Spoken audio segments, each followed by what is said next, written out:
lekin agar ichgan odam mazza qiladi, lekin вообще mazza ekan. Anaqa necha bilan bo'ladi, ichib qo'ysa-da, просто bu sirkada.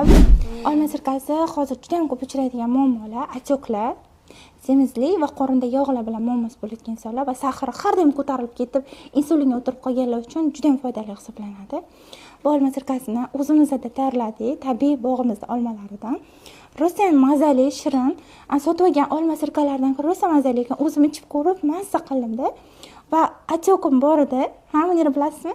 Shokolad qanaqa shish bor edi menda. Va shu shish уже 10 kun, 15 kungacha umuman yo'qolib ketdi-da. O'zim ichib ko'rgan va sinovdan o'tgan, mana onam ham ichib ko'ribdilar. Shunaqa zo'rga tusha ekan. Bittadan uxlab qolibdilar-da. Uyqusidan normal bo'lmaganlar. Qochib ketadiganlar. Qochib ketganligi ham вообще zo'r tushadi.